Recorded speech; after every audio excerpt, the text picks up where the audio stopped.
Hi everyone, I'm Rachel, and in this tutorial, I'll show you how to draw a portrait on tinted paper using the Color Therapy app. Change things up in your drawings by using tinted paper instead of white paper. Using a medium beige or gray tone acts as your mid-tone, so you just have to add in the shadows and highlights. So here's an example of what it would look like on tinted paper. So usually artists use a white charcoal pencil for the highlights and a black charcoal pencil for the lowlights. So that's what we're going to be doing.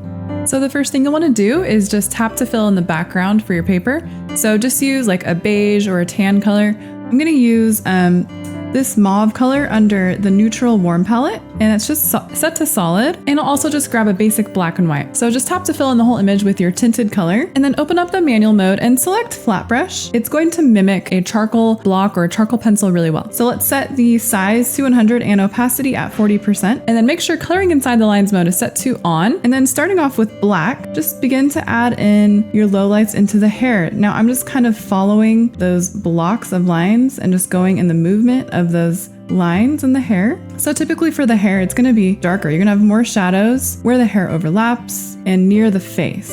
So I'm just going to add more layers of black there. And if you're not sure where to add in your highlights and shadows, go ahead and just look up a reference of an image that's similar to the one you're using. Now for the highlights, I would probably lower the opacity to about 10%. And then with white, you just start to add it in where you want it. So on the forehead, I'm just gonna add it in the middle, just with tiny, quick little short strokes. And as well as on the cheek and chin. The nose is gonna be probably the shiniest part. So then you also wanna lower the size to about 10% for details, and you can leave the same opacity. So for example, on the nose, you'll just draw a very long but harsh white highlight just on the bridge of the nose going downward, and on the very tip of the nose it'll be very bright there. So just continue adding in your highlights and lowlights until you've drawn it all out. Just remember that the beige color is going to be your midtones, and then for very small lines and harsh dark shadows, you want to just lower the size all the way down to 0 and have the opacity about 50%. So that's good for something like to outline the eyes or to add shadows in the nose right here.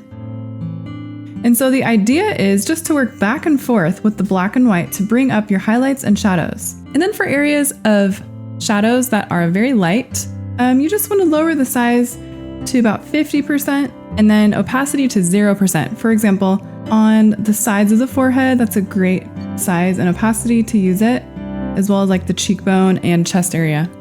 The nature of this type of drawing can be left slightly incomplete, but focus the most around the face.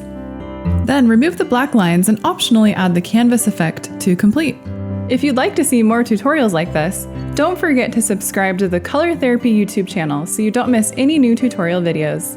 Thanks for watching our tutorial. You can get the Color Therapy app for free on the App Store.